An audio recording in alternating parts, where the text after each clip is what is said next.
guys, my name is Jordan Irving, and welcome to another episode of the Food Blogger's Kitchen. This is a recipe requested by you. This is my triple chocolate brown butter cookies. Yes, it's a mouthful, but it's perfect for this cookie. So let's go and get started. So we have some granulated sugar, some brown sugar, some instant espresso powder. Then we have some an egg, some vanilla, oil, some extra butter, some flour, baking soda, baking powder, and salt. A dash of cinnamon and some chocolate chips that I had over here. And of course, I have my brown butter. You can probably hear it back there. I have it already started. It's getting brown, and we'll go over it so you can take a look at it. Okay, so as you can see, it's getting really foamy. It's almost there. We just gotta keep going. When you start to see little brown bits in it, you can go as far as to, if you want like a whole bunch of brown bits in it. Some people they let it get brown and straighten it. I like to keep the bits in there. So just when you start to see the little brown bits come in there, that's when you know it's ready. So we'll just wait for that, and yeah. And you see it's really starting to get like that. It's really you can hear it toasting. But one thing I want to mention, I forgot to mention this. My sister actually reminded me. I have it on about medium heat, and you want to keep it on a steady heat. Don't have it too high, don't have it too low, but just have it right in the middle. Mine goes up to about 9. About the 9 temperature, so I about have it on about a half, which is about a 5 for me. So just keep it on that steady heat. Don't want to have it too high or too low. You just want to keep it on steady heat so it can really toast and so it won't burn. See guys, see that? It's perfect, and this didn't take long at all. Since the last time, it literally took literally a second to turn brown. So always keep your eye on it in case you don't want it to burn. So let's go over there and keep mixing. Okay, so be very careful, but you're going to put this 3 tablespoons of butter in here. And it will bubble up, but you just let that melt in there. Yeah, just let that melt. And then while it's melting, I'm going to show you that I have a ice cream scoop here, just like a regular size. And then I have my oven preheated to 350 degrees Fahrenheit, and I have a circle pan back there lined with some parchment paper or wax paper, actually right here. So yeah, and I'm also going to go grab my spatula while this is melting. Okay, so it's all melted. You don't have to be perfect on it. Just as long as it's mostly melted, you can go ahead and just pour it in here. We're going to pour it into our sugars mixture along with the instant espresso. Actually, mine is instant coffee, but you can use instant espresso. It just gives it a deeper, richer chocolate flavor to the chocolate, but also it just really has a really nice flavor to it. And I like to use it in my cookies, so I'm gonna go ahead and pour my brown butter and extra butter in there.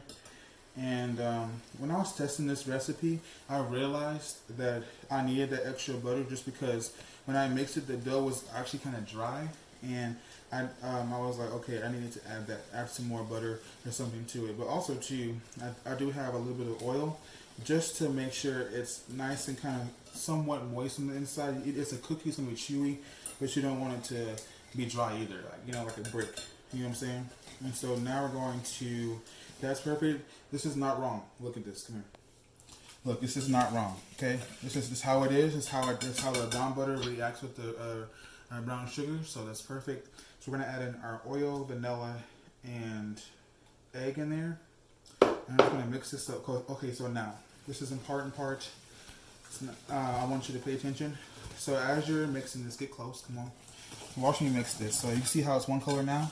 But as you begin to mix it, you want to mix it until it kind of starts to come a little bit more of a slightly pale color.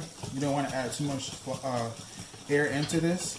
And something I forgot to mention is that I have my dry ingredients and stuff sifted. So I sifted my flour, my salt, baking powder, baking soda in there. I didn't sift the cinnamon, but by the way, you can skip the cinnamon if you want to, if you're allergic. But just you really want to make sure it's sifted because yet again, you don't want it to be dry. See how it's different? That's awesome. So you want to stop there, and guys, it's really easy from here. So you're just going to go ahead and just pour about half of your mixture into the bowl, and I'm going to switch to my spatula. So I'm just going to go ahead and start folding it in. Don't go crazy and get it out the bowl now. Just take your time and just mix it in. You know what I'm saying? Use your little bit of that elbow grease in there that you got in your body, and just fold it in.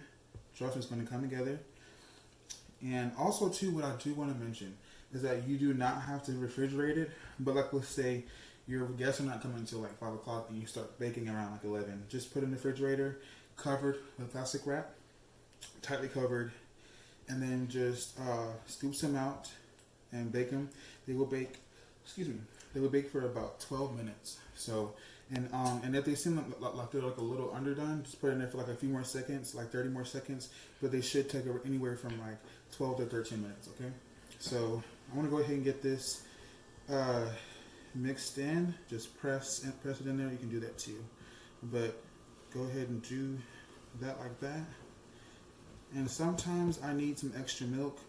I might get it just on the safe side. You need about like a tablespoon to 2 tablespoons of milk just to kind of get everything going. But I'm going to go ahead and add the rest of the flour in there. And I'm going to go ahead and add in my chocolate chips. This is an array of chocolate chips. It's not one noted, so it's going to be a mixture for me. It's just how I like it, okay? So I have a mixture of dark chocolate, milk chocolate, and semi-sweet chocolate.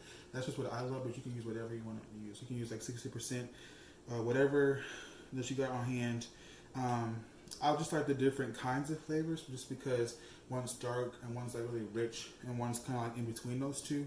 So it really kind of just helps, it helps my palate. You know, it's not too much, you know, it's not too sweet, you know. So I want to go ahead and get this mixed up, and then I'll show you the next step.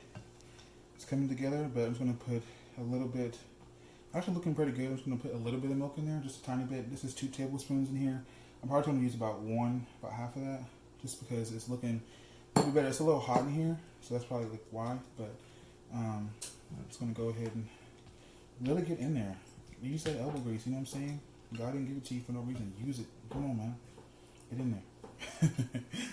So, and you just really want to mix it until you get all those flour bits out of there. And even this is a little bit, trust me, just slow your roll, just calm down, okay? It's all right. Okay? So, you can go ahead. That's looking really good. I have this pan right here along with the wax paper. You can use parchment paper, but I just happen to have wax paper, so that's what I'm going to use. So, I'm going to scoop. Let me show you what we're doing over here. Okay, so scoop, and that's pretty like a heaping scoop. And it's going to rub it between your hands. If the chocolate chip falls out, just put it back in there. And what we're going to do, come close, look at me. What we're going to do is we're going to sprinkle a little bit of salt on top after they come out the oven. That's what gives that like that extra like something, you know what I'm saying? And so that's what you want. So we're going to align them like that. So just continue to scoop them out. If you don't have a cookie scoop, just use like 2 spoons that are the same size, and just do them like that, and just still roll them in your hands like this. And so let's just continue doing this, okay? And then I'm just going to bake them for about 12 minutes. I'm going to start on the bottom for 6 minutes, and then on the top I'll do it for like another 6 minutes, and then I'll show you we're going to top with the salt, and then we'll eat them. Do you see these? Do you see them?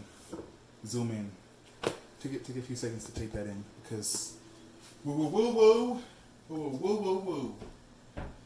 I want to distract you so I can get the salt. So yeah, see what I did there. So we're gonna go ahead. If you have some flaky sea salt, that would be even better. But this is all I got right now, and it still makes a big difference. Yummy. And I learned a little trick.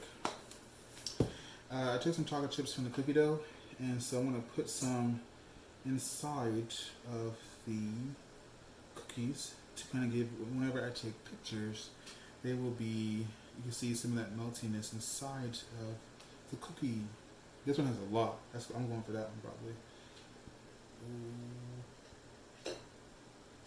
Go ahead and push this out the way because it's gonna be hot. And you cannot have a chocolate chip cookie without milk. So we're already prepared. Okay? Yeah. See this? Already prepared. So come a little close. Because I'm about to break this apart. Whoa. Do you see that? And this baked for, you didn't see that. You didn't, okay? Give her a jelly. You complete my spirit. He's baked for about 13 minutes But if you don't like yours kind of like gooey like mine, you can let it go for like a little, like 14 minutes, just not too long because you don't want to burn anything. Mm. Mm. Mm. Thank you for suggesting this. I make this again because one of my favorite cookies to make, and so I will have the recipe for you on the Food Bloggers Kitchen. I'm gonna put everything in the link below, so be looking for that. So I'll have it on there for you so you make these cookies yourself. So until next time, bye bye.